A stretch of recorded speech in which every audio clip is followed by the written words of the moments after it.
sound of the muffled drum sweeps in melancholy waves over the hushed throng, a hush broken only by a stifled sob, a murmured prayer. A whole people is lifted up in common sorrow and ennobled in their hearts. Down this avenue of sadness they bring President John F. Kennedy, martyred hero, to lie in state under the great dome of the Capitol.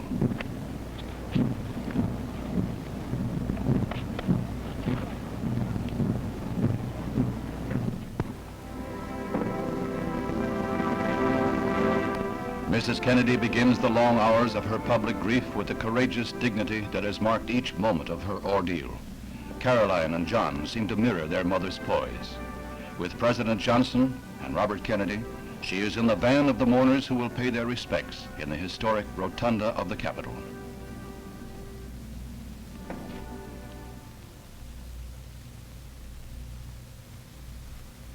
President Johnson represents a sorrowing people as he places a wreath marked "From President Johnson, Nation."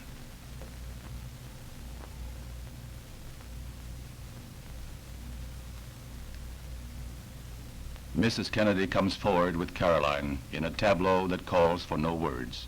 Its poignancy calls only for tears.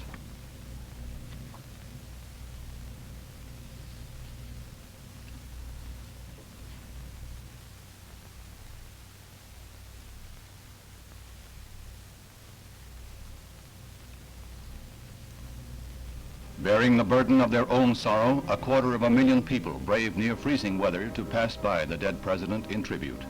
Some waited for as long as 12 hours in a line that at times stretched for 10 miles. The old, the young, the aged, the children. They became one in their grief, in the spontaneous outpouring that throws up an enduring memorial to the American spirit.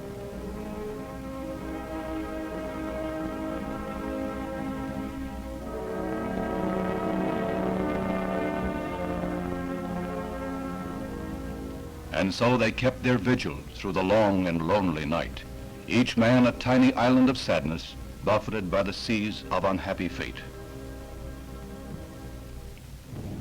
The next day, the body is borne to St. Matthew's Cathedral, with Mrs. Kennedy and the President's family walking in humble prayer behind the caisson. Not since the funeral of Britain's King Edward VII in 1910 has there been such a gathering of kings and queens, presidents and premiers. 220 dignitaries from 92 foreign lands honor the warrior who died while fighting for peace and liberty and the dignity of man. Erect and proud, Mrs. Kennedy walks the 6 long blocks with firm step yet tearful eye. At the cathedral, a Pontifical Funeral Mass is to be said for the repose of the soul of the first Roman Catholic president, a devout man from a devout family, who today find deep solace in the solemn rites of their church. As the distinguished mourners gather in St. Matthew's, peoples of all faiths around the world join them in prayers. Mass is read in Moscow, Buddhists pray in South Vietnam, Shinto priests conduct services in Tokyo, a rabbi exhorts God in Israel.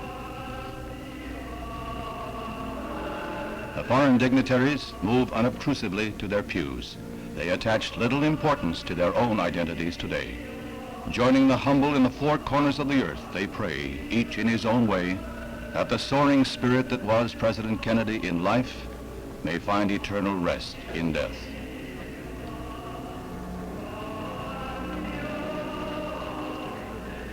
The strains of the Ave Maria reach out like a caress. Mrs. Kennedy requested it. The Ave Maria was sung at her wedding.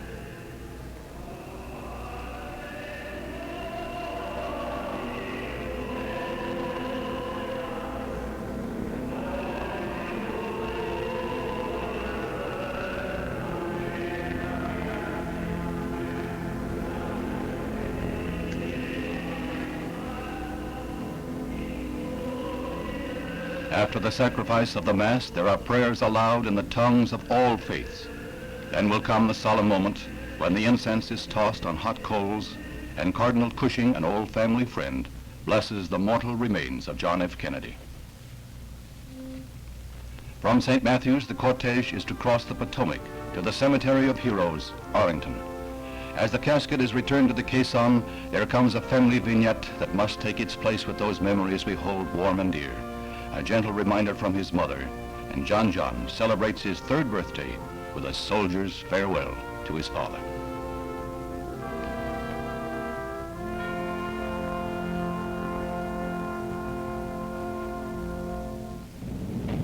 No finer epitaph could be extended President Kennedy than his own words from the speech he was to deliver in Dallas the day of his assassination. We in this country, in this generation, are by destiny rather than choice, the watchmen on the walls of world freedom. We ask that we may exercise our strength with wisdom and restraint, and that we may achieve for our time and for all time that ancient vision of peace on earth, goodwill toward men. That must always be our goal, and the righteousness of our cause must always underlie our strength. The world will remember those words of President Kennedy and his inaugural plea. Ask not what your country can do for you, but what you can do for your country.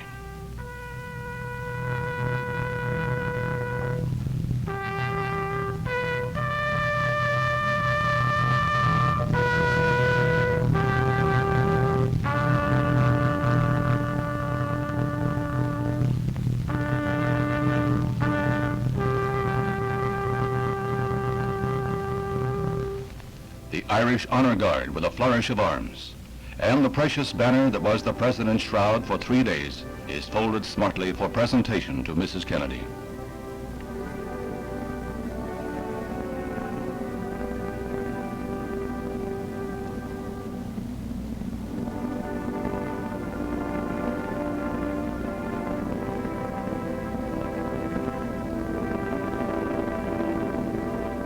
An eternal flame is lighted before the grave by Mrs. Kennedy, the first such memorial to burn in Arlington Cemetery. She is followed by the President's brothers, Robert and Edward.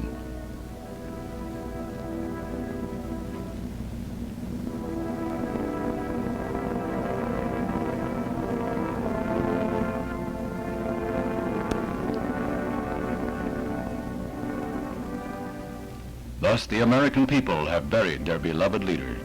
May his family find comfort in knowing they walked with greatness.